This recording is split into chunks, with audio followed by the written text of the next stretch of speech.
Hey, salut mesdames et messieurs, voilà, soyez tous les bienvenus à ce nouvel épisode de récap de la semaine. Aujourd'hui, on va parler de l'actualité, surtout culturelle au Togo. Et durant toute cette semaine, il y a eu tellement de mouvements, il y a tellement eu de choses, voilà, sur lesquelles on va débattre dans cet épisode. Et pour ce faire, j'ai invité quelqu'un qui a ses yeux, qui suit de très près tout ce que nous faisons, l'actualité culturel ici au Togo. Il suit tout de très près. Donc, je l'ai invité. Bon, je vais pas trop parler. Je vais lui laisser lui-même se présenter. En tout cas, soyez tous les bienvenus. Je m'appelle Jules, a.k.a. Young Zok. Et ici, j'ai... Maréchal Frankie. Ouais, Maréchal Frankie. Bon, les gens ne te connaissent pas. Peut-être ceux qui se suivent, ils te connaissent. Mais bon, c'est qui Maréchal Frankie? Avant de commencer, je vais dire cette citation de Fela Kuti qui partage vraiment ma vision. Il a dit... la musique incarne le futur et c'est un langage universel. Et je me dis aujourd'hui, la musique, ce que la musique nous donne, c'est vraiment intéressant. Et tous ceux qui sont dans le domaine de la musique doivent vraiment profiter de cette largesse-là, de cette large incarne que la musique nous donne. Donc, je suis Francis Akovi, journaliste culturel, passionné de musique. Je m'intéresse beaucoup plus à la musique. Ok. Super intéressant. Maintenant, vous comprenez pourquoi je l'ai invité pour discuter des choses culturelles, non? Dans cet épisode, voilà, on va parler de Athias la musique qui n'est plus avec 10 Milano Vision. On va parler Kekeli, voilà. Bien avant ça, il était Kel Robin. On va parler Peter Boone, El Miliaro, Paki Kenzu, le festival We Love Eya du Bénin. Voilà, des artistes togolais ont été retenus. Voilà, commençons par le commencement. Athias la musique, 10 Milano Vision. Voilà, par une vidéo qu'il a postée il y a cela quelques jours, il annonçait sa séparation avec cette maison de production. Voilà. Après plusieurs années de collaboration avec 10 Milano Vision, où nous avons fait rêver, remporter des trophées et distinctions, je viens par ce message vous annoncer que nous sommes arrivés à terme de notre engagement. Je tiens à remercier chaleureusement Fabio Di Milano pour tout ce que nous avons construit ensemble. Chaque projet, chaque défi, chaque réussite nous a enrichis et nous a poussés à nous réinventer. Aujourd'hui, un nouvel air s'ouvre pour ma carrière qui se veut désormais plus indépendante et plus authentique. Qu'est-ce que, en tant qu'homme culturel, tu penses de ça? Au fait, vous savez, il faut d'abord commencer par situer les responsabilités ou bien voir la réalité. Dans toute collaboration, il y a un début et il y a une fin. Il y a une fin, voilà. Bon, on aimerait bien, bon, pour moi, j'aurais bien aimé entrer dans les détails pour connaître ce qu'il y a vraiment. Est-ce que c'est parce que le contrat est arrivé à terme? À terme, voilà. Qu'ils ne veulent plus retravailler ensemble? Est-ce qu'il y a un parti qui n'a pas respecté les engagements au cours de la période donnée? C'est ce qui a fait que l'autre parti s'est retiré. Donc, on aimerait quand même avoir des explications et tout ça là. Mais sur la question de la séparation d'Athias la musique, bon, je trouve généralement que les artistes ne font pas ça. Ne viennent pas dire que non, on a fini de travailler, on ne travaille plus ensemble, on ne bosse plus ensemble. Mais c'est parce que moi, je sais que il veut recommencer une nouvelle étape de sa carrière. Donc, il veut vraiment rester indépendant. Donc, il a donné aux gens de comprendre que il n'est plus avec. Voilà, il fait 10 Milano. Voilà, seul. Est-ce que c'est quelque chose, genre, pour dire, voilà, maintenant, je suis indépendant, je suis disponible. Si quelqu'un a l'intention de me produire, n'a qu'à s'approcher de moi, c'est aussi dans l'optique, là, souvent? Ouais, justement, c'est aussi ça peut aussi être dans ce champ-là pour draguer d'autres personnes qui pourraient s'intéresser à sa carrière. Mais moi, je dis toujours aux artistes de se considérer comme des entrepreneurs. Moi, j'aime toujours le terme entrepreneur. Donc, dans ce sens-là, s'il est indépendant, s'il veut vraiment bosser, il n'a pas forcément besoin de signer dans un label. Quoique c'est très intéressant, parce que quand tu signes dans un label, tu auras des moyens financiers. Si tu as une bonne équipe, tu seras très bien encadré.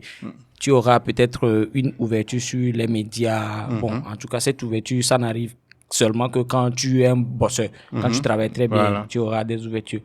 Mais ces choses-là aussi, tu peux l'avoir si toi-même, tu as un peu de moyens pour t'accompagner et pas forcément que qu'est-ce que les labels font? Il y a celui qui met l'argent, il y a une équipe autour de toi. C'est vrai que l'artiste ne doit pas forcément faire lui seul ce travail-là, mais il peut connaître, il peut savoir ce qui se fait ici. Comment tout ça marche. Voilà, et en indépendant, tu peux déléguer des gens, fais-moi ceci, fais-moi ceci. Donc, et tu avances. Donc, en quelque sorte, signer dans un label peut former l'artiste aussi sur comment ça marche au fait. Justement.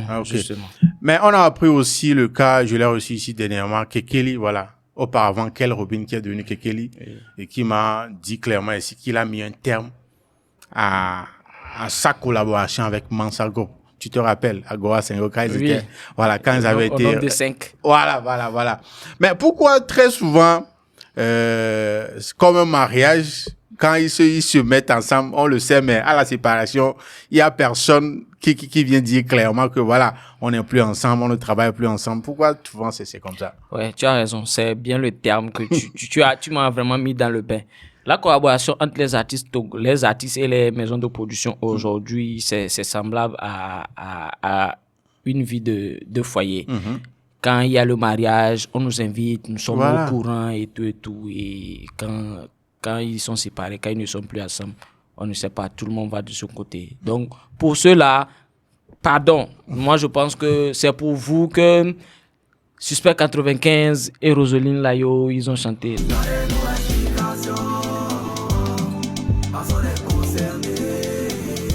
Ce n'est pas seulement pour les mariages, les producteurs, les artistes même qui sont amis. Quand vous n'êtes plus ensemble, venez nous informer. Comme ça, parce que moi, je peux être fan d'un artiste et écouter ta musique parce que tu marches avec l'artiste. Donc, si vous n'êtes plus ensemble, dites-nous que vous n'êtes plus ensemble pour qu'on puisse vraiment détailler, limiter les responsabilités. À part ça, comme je le disais dans l'introduction, j'aimerais qu'on touche un peu de doigt le cas Peter Boone. Voilà. Toute cette séquence-là, comment est-ce que toi, c'est quoi tes appréciations par rapport à, je sais pas si je vais appeler ça buzz ou bien, voilà, la séquence Peter Boone. Comment est-ce que toi, c'est quoi ton appréciation sur ce cas? Bon, Peter Boone, pour dire vrai, avant que le buzz n'éclate sur la toile. Moi, on m'avait déjà envoyé la vidéo de Peter Boone. Ah ouais? Il y avait un rappeur qui m'avait déjà envoyé la vidéo de Peter Boone. Et il m'a dit, mon frère, qu'est-ce que tu penses de cet artiste? Dis-moi. Donc, j'ai parlé. Il m'a dit, j'aimerais l'encadrer. J'aimerais faire quelque chose avec lui. Pas forcément une collaboration. Bon, peut-être on peut faire une collaboration pour le lancer. Mais je veux l'encadrer. Donc, moi, j'ai donné mon avis. Ce que le gars est venu me demander, moi, je lui ai dit et tout. Après, je vois que, bon, il n'est plus à la charge, il ne m'est plus revenu. J'ai vu qu'on a lancé l'artiste, il y a de petits buzz. Aujourd'hui, on n'a plus forcément de faire le buzz pour percer en musique ou bien de faire une sortie. Tout ce que... Moi, je n'ai rien contre personne. Les gens, tout le monde me connaît que moi, dès que parce que la raison pour laquelle je pose la question même, c'est qu'on remarque aujourd'hui comme si, voilà, il est éteint d'une manière. Oui, il est éteint. Le truc, c'est que quoi? Est-ce que, avec réellement, ceux qui ont voulu le réveiller ou bien le mettre au devant de la scène, est-ce qu'ils l'ont fait pour lui ou bien ils l'ont fait pour eux? Ok. C'est la question à se poser.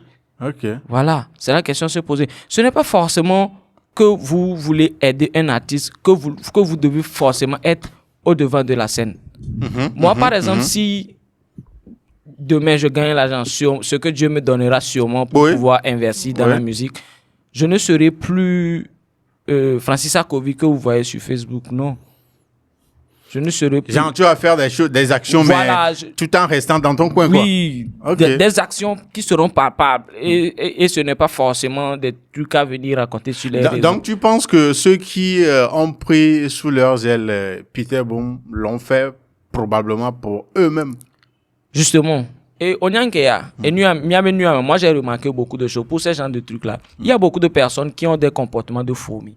Fille que les vivia, et yo non a quoi. N'importe les vivio quoi. Ojona. Donc, quand ils sentent que, je vais faire, pas forcément que pour eux, pas forcément pour que Yola gagne Galemo, mais pour gagner l'estime des gens, pour dire que,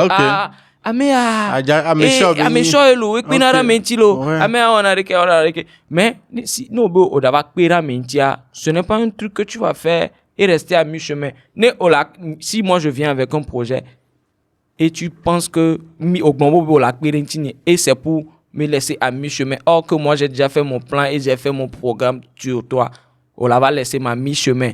Si c'est que moyen d'aller à l'autre, je peux comprendre, mais jusque au quoi ce que tu cherches, tu l'as déjà vu. L'intéressant, quand on veut aider des gens, il faut vraiment les aider, mouiller vraiment le maillot pour ces gens de personnes-là. Donc, bon, pour le moment, on a l'impression comme s'il est éteint, mais bon, on ne sait pas le programme qu'ils ont. Il est éteint, c'est pas comme si sa seconde sortie, c'est un fiasco. Mais en tout cas, on espère qu'ils vont retrouver les bons sens pour relancer bien les choses.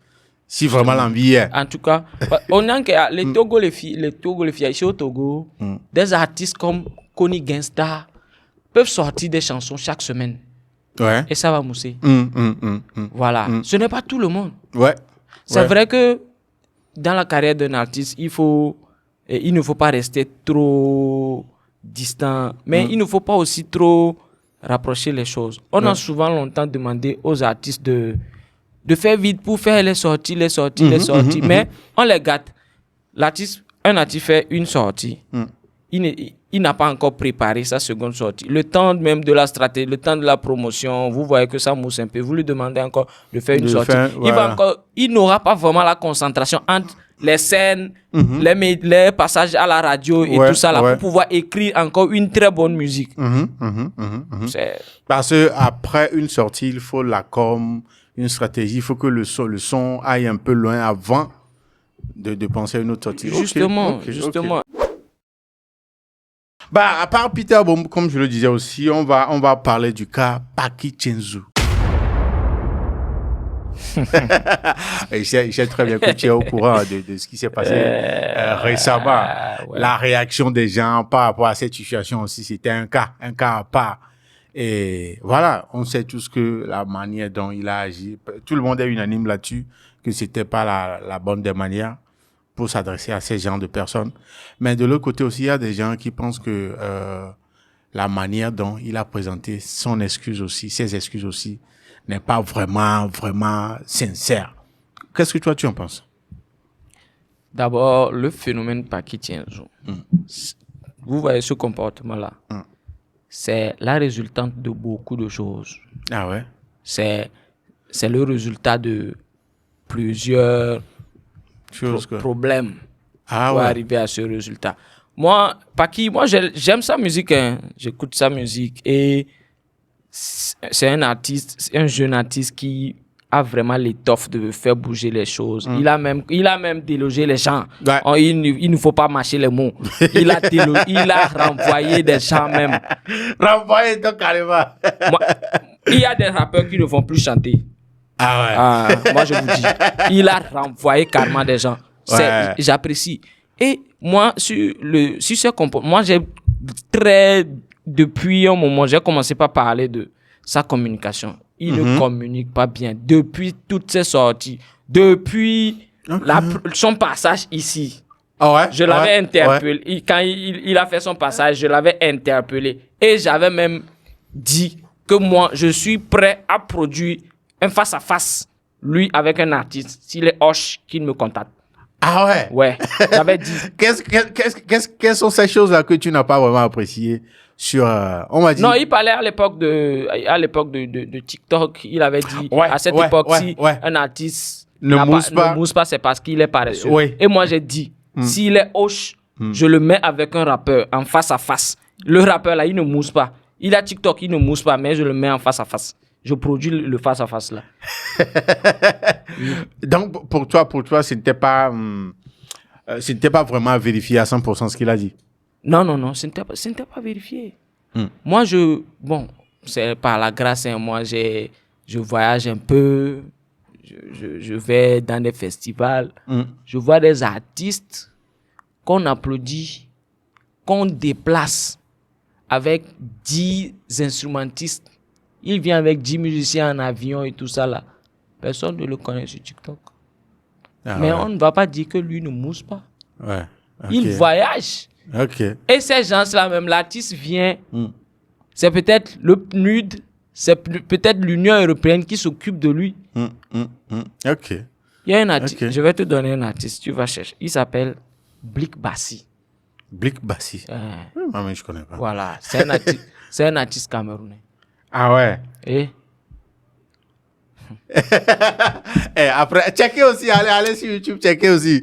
Voilà, on va tous rechercher l'artiste là pour voir ce qu'il est. Donc après ça, il a aussi donné une interview sur un média, bon j'oublie, où il parlait, il disait qu'il était invité, il était tête d'affiche et le DJ dit qu'il n'a pas ses musiques, que non, que ça c'est quoi, qu'il est fou, il est con, que lui, il est l'artiste du moment. Mon ami.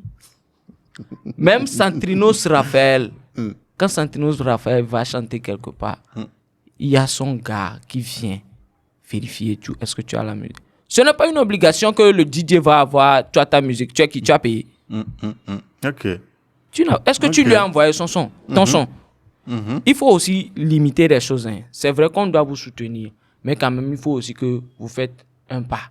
Ouais. Est-ce que tu as envoyé ta chanson au DJ? Ce n'est pas une obligation que le DJ... Même si tu mousses même si tu mousses sans les choses. DJ peut venir ici, si on ne fait pas ça, le DJ va dire que lui n'a pas sa chanson. Quoi? Tu as envoyé? Ce n'est pas parce que tu es DJ que tout le monde doit avoir ta musique. Non. Donc, c'était depuis les différences.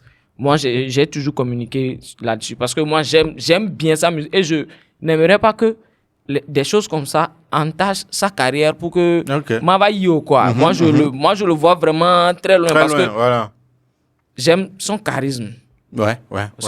J'aime son charisme. N'est rappeur non est. Donc je veux vraiment qu'il aille vraiment loin pour porter vraiment ce drapeau là quoi. Donc et nous on m'écoute, ce sont des trucs à gérer. Moi j'ai toujours interpellé là-dessus. Tu penses que ce qui s'est passé la dernière fois c'est la résultante de tout ça? C'est parce que on n'arrive pas à corriger. N'est que à la première bévue, non, ça ne se passe pas comme ça. Il y aura pas une deuxième fois. C'est parce que les gens ont dit les gens ont dit non, laisse le petit, c'est son moment, c'est son temps forcément tout ça là. Donc on n'a pas corrigé. Et voilà. Maintenant, le pire. Ne kenyari, ma ke bena eva wonu abe excuse. Moi j'ai vu ça m'a écœuré. C'est caca quoi. Déjà même la posture que la personne. Ouais, beaucoup ont mentionné ça. On sent même déjà que c'est un truc qui peut-être au 3 fois, au de coucou ne 3 fois béni ouais quoi. OK. On sent ça. OK. On sent aussi la négligence, genre n'aime le pas mia quoi. Non. Il est encore jeune. Ouais. Il est encore jeune. Le truc c'est que il doit se racheter. Je ne sais pas combien il va faire, mais moi je demande vraiment s'il suit ou bien si ses amis suivent qu'il fasse quelque chose pour se racheter. Sinon, ça ne sera pas intéressant d'avoir une carrière et puis... En tout cas, on espère que voilà, ça ne va plus se répéter et il saura comment se racheter et corriger tous ces tirs-là. Au cours de cette semaine aussi, on a vu le retour de quelques artistes qui ont disparu sous le radar depuis, je veux dire, des années. En l'occurrence, El Miliao.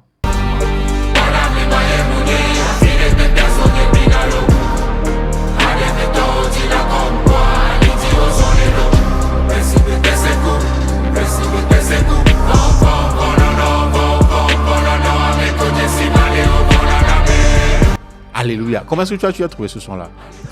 Très bon son, bon flow. Lui aussi, il est venu, comme toujours, Keke Koutié Kachama, c'est mon gars. C'est mon gars depuis, j'aime sa vibe. Il a cette facilité de placer des mots avec humour et tout ça là. J'aime bien. Et bon, son retour aussi.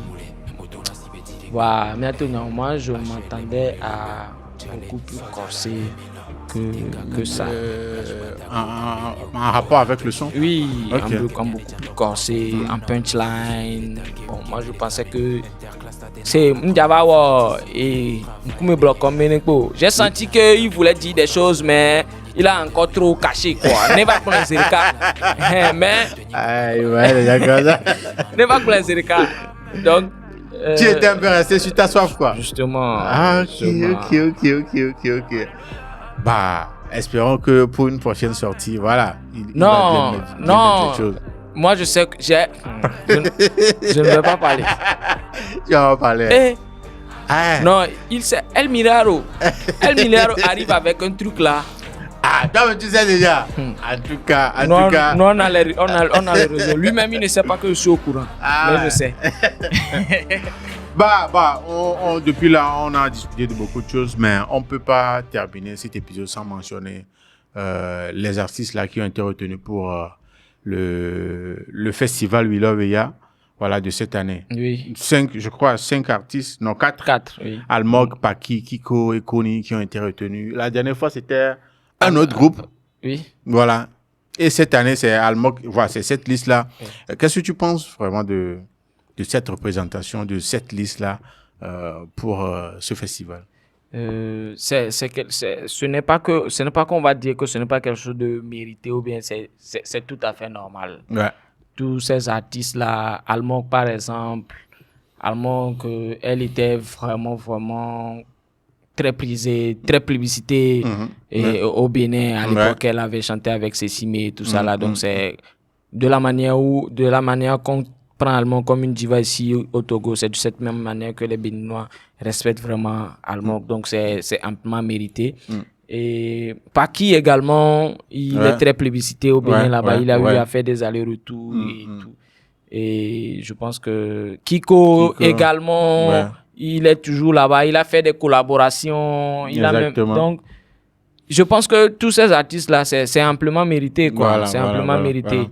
Et merci pour ce festival-là aussi qui se souvient des artistes. Je crois qu'à chaque édition, on invite toujours des artistes. L'année passée, il y avait eu Arnaud d'abord, il y avait Feno Ambro. Exactement. C'était quelque chose il y avait eu Toufan aussi, justement, c'était quelque chose de très intéressant.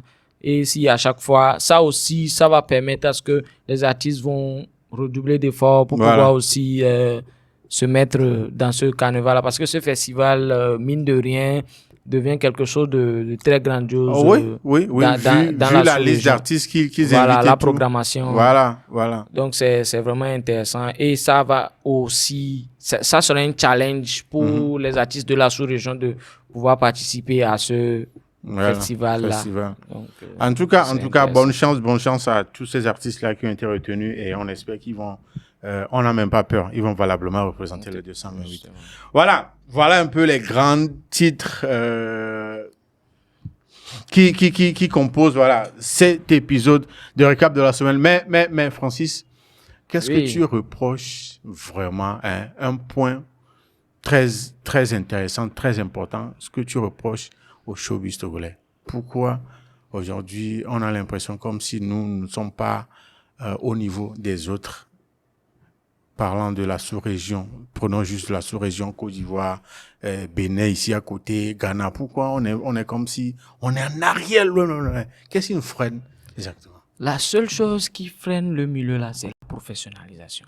On se dit tout le temps qu'on est nous sommes des professionnels, mais non. Les gens ne font pas de mise à jour. Je dis souvent, l'industrie musicale, ça existe vraiment. Et ce qu'on a fait en 2010, on ne peut plus faire ça en 2020. Les choses ont avancé. Et dans la musique, ça a avancé de manière rapide. Donc, si vous n'avez pas fait des mises à jour, vous serez toujours...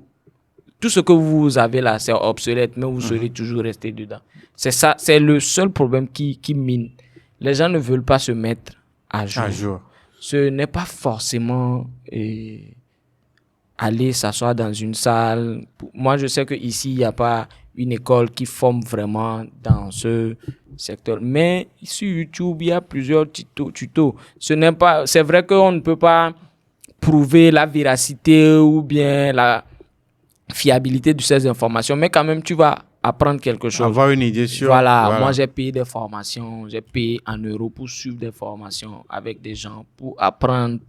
Donc, c'est vraiment intéressant. Et pour pallier à ça, je suis actuellement en train de... Je veux aussi apporter ma contribution.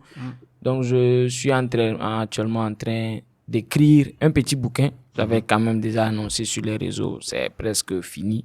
Et je compte sur tous les acteurs pour pouvoir apporter leur soutien à la sortie de cet ouvrage-là. Parce qu'il y a beaucoup de choses qui sont dites de l'artiste jusqu'au professionnel, tout ce qui doit se faire. Bon, ce n'est pas un truc que j'ai fait par moi-même. J'ai aussi contacté des gens que je trouve comme mentors. J'ai eu à discuter avec eux.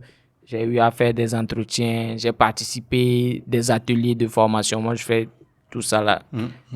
Cette semaine même, c'était au slam que je me suis intéressé. J'étais à la formation des journalistes sur le slam aussi. Donc, je m'essaie de savoir un peu plus, de faire des mises à jour pour pouvoir bien m'entretenir, pour pouvoir prendre des positions sur tout ce qui concerne l'industrie musicale. Donc, c'est ça. Il faut qu'on se mette à jour. Ok. En tout cas, voilà, c'est quelqu'un qui suit de très près notre showbiz, qui suit de très près tout ce qui se passe. Et c'est avec un plaisir que je te reçois, que tu reçois dans mon studio pour discuter un peu de ces actualités-là. On espère vraiment que, voilà, l'occasion nous le permettra encore une prochaine fois de faire un épisode comme ça. Justement, dès que j'ai le temps, dès que tu as le temps, tu m'appelles, je viens. On fait les papos. Voilà. En tout cas, Francis, merci beaucoup. Merci d'avoir accepté mon invitation et à la prochaine. Merci beaucoup. Et j'aimerais aussi, pour finir, saluer un gars. C'est un beatmaker, il fait un très bon travail. Je l'ai découvert dans mon quartier, je ne savais pas. Il est à DVA, Angel Beat. De temps en temps. Ouais, j'ai eu de ces échos aussi. De temps en temps, quand je suis à la maison, je suis fatigué, je vais chez lui. Il fait de très bon travail. Donc, big up à lui. Ok, mesdames et messieurs, voilà, comme vous l'aurez remarqué, nous sommes arrivés à la fin de cet épisode de récap de la semaine. Voilà, on se donne rendez-vous au prochain épisode. C'était Jules avec comme invité Francis Akovi. Prenez bien soin de vous. Salut.